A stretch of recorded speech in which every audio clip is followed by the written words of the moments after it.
Olá pessoal, aqui é o Velgas, hoje dia 24 de agosto de 2021.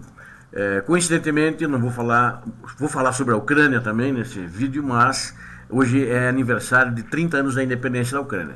Parabéns à Ucrânia, aos ucranianos e seus descendentes pelo mundo.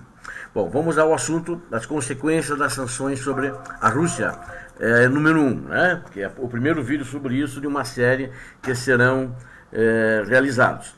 Embora as sanções ocidentais não tenham conseguido forçar o Kremlin a reverter totalmente as suas ações e acabar com a agressão na Ucrânia, o impacto econômico das sanções financeiras à Rússia foi maior do que se pensava anteriormente. Inscrevam-se no canal, compartilhem com suas redes sociais e peço também, por favor, deem seu like. As sanções ocidentais à Rússia têm sido bastante eficazes em dois aspectos apenas. Primeiro, em 2014 eles pararam, até agora recentemente, até o fim do ano passado, a ofensiva militar pré-anunciada de Vladimir Putin na Ucrânia, que começou desde o verão de 2014. Né? E em segundo lugar, as sanções atingiram gravemente a economia russa. Isso, sem dúvida, acho que foi a pior medida por causa disso que eles pararam, por uma questão de falta de dinheiro efetivamente. Quanto à ofensiva militar, eu tenho algumas ressalvas, né, que eu quero colocar, apesar de eu ter essa posição. Houve um cessar-fogo que continuou sendo violado diuturnamente, quase todos os dias pelo russo. Né? O que parou foi o avanço das tropas russas mais para dentro da Ucrânia. E agora, recentemente, no início do ano, onde eles concentraram 120 mil homens na fronteira de Donbass com a Ucrânia para tentarem avançar um pouco mais, mas graças à ação do presidente Biden, eles não fizeram isso.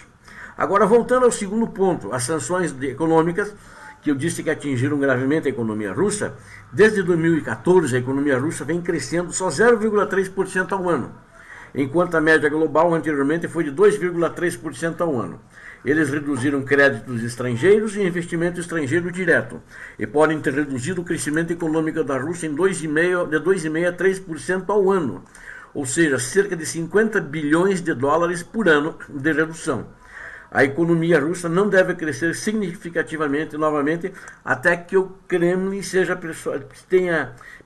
vamos dizer assim, persuada o Ocidente a aliviar as sanções, o que eu não acredito que vai acontecer.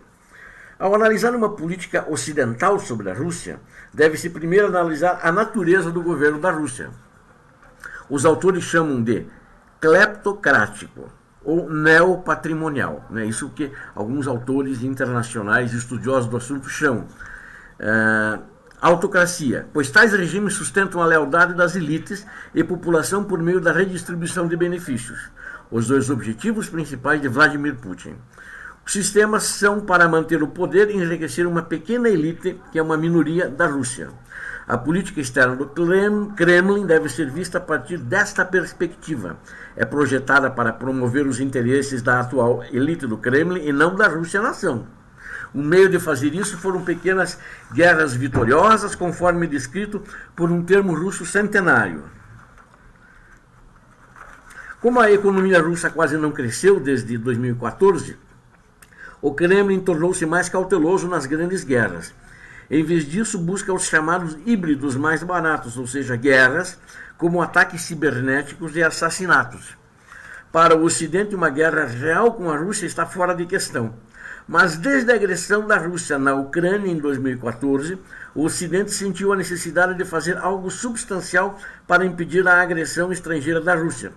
Sua escolha natural tem sido as sanções. Foi o que eles fizeram de mais substancioso até agora. O Ocidente focou em dois tipos de sanções: sanções financeiras e sanções pessoais a violadores de direitos humanos e corruptos empresários trabalhando para o Kremlin. Além disso, o mundo civilizado introduziu algumas restrições à exportação de tecnologia para a Rússia, embora tenha se abstido das sanções comerciais anteriormente comuns. Em geral, as sanções estão se tornando mais diversificadas, com as sanções comerciais não sendo tão usadas enquanto as sanções financeiras e de visto são. se tornando mais populares. Na Ucrânia, seu efeito foi bastante substancial com relação ao enfraquecimento da economia russa e para parar novas agressões militares. Sanções financeiras tiveram maior impacto no PIB russo, para restringir o acesso da Rússia ao capital estrangeiro, incluindo créditos para o governo e para o setor privado, bem como o investimento estrangeiro direto.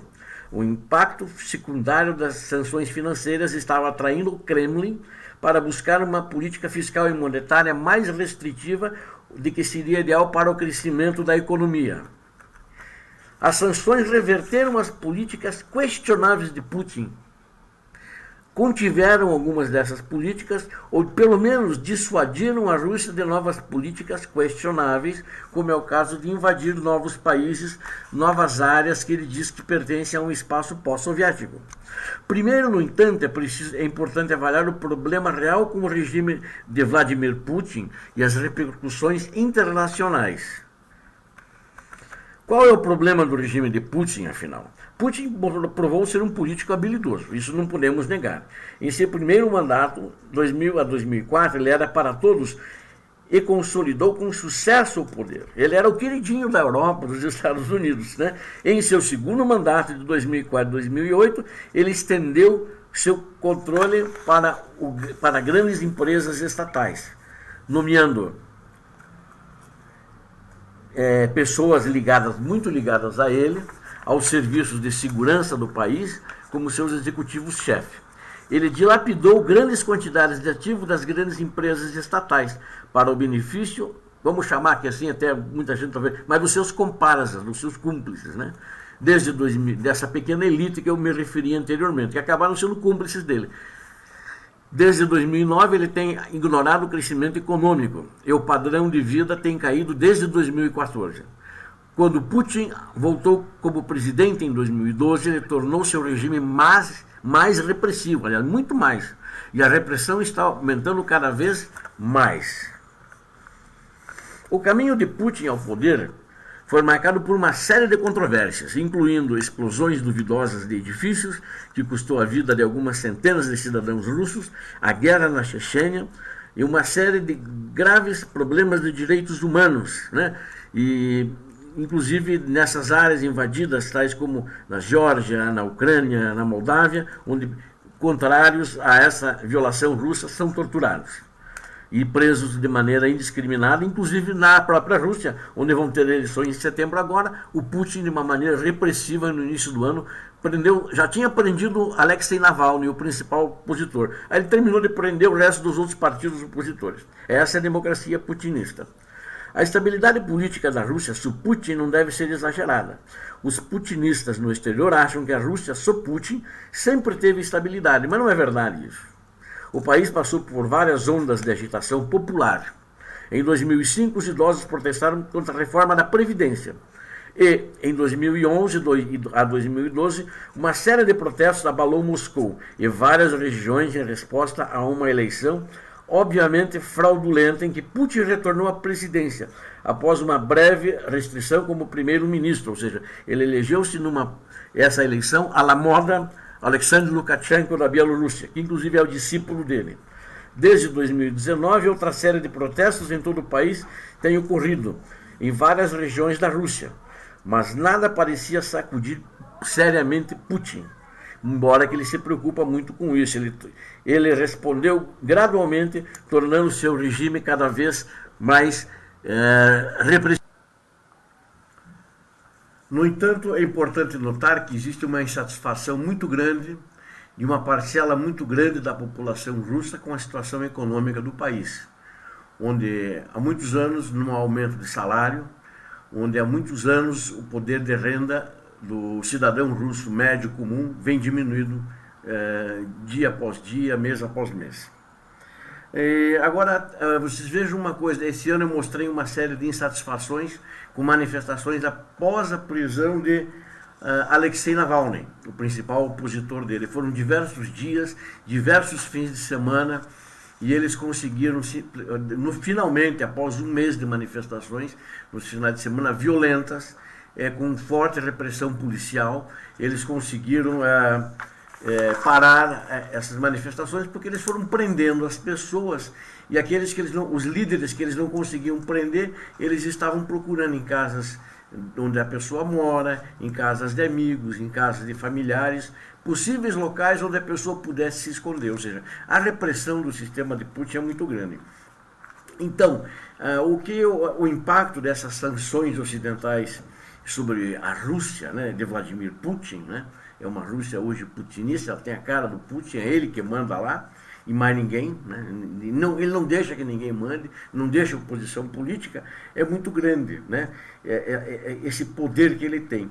Agora tem que se descobrir uma maneira de torná-las mais eficazes, que quando as sanções foram feitas, imaginava-se que fazendo as sanções, eles iriam recuar e eles iriam entregar de volta a Crimeia e entregar de volta o Donbass, o que não aconteceu. Esta é a realidade. Mas acredito que no decorrer do tempo, com o enfraquecimento maior ainda da economia, talvez se consiga alguns avanços, não sei ainda dizer, talvez não devolver a Crimeia, ou negociar alguma coisa sobre o Donbass, talvez seja possível. Embora que só Putin ele não está nem aí, se o povo está sofrendo, se o povo não está sofrendo, se a economia deixou de crescer ou está crescendo muito ruim, muito devagar. Ele vai continuar arrochando, ele vai continuar, vamos dizer assim, confrontando o Ocidente, confrontando o mundo civilizado. Não deverá, no entanto, fazer grandes movimentos, grandes ações para novas conquistas, né? Não vai fazer isso, né? Sozinho, pelo menos, não vai fazer guerras por procurações, como ele tem efetivamente feito, né? Então, vamos ver como é que vai acontecer.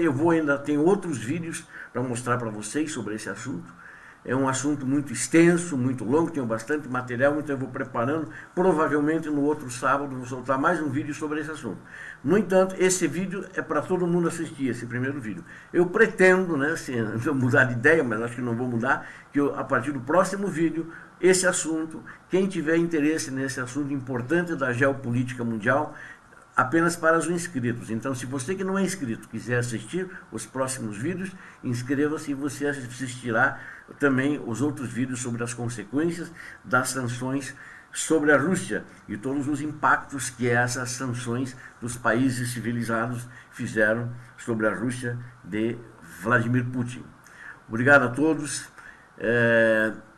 Se gostou do vídeo, não esqueça de dar um clique, se você veio até aqui, acho que com certeza gostou. Inscreva-se no canal se não é inscrito e compartilhe com suas redes sociais. Obrigado a todos mais uma vez. Deus abençoe a todos. Paz e bem.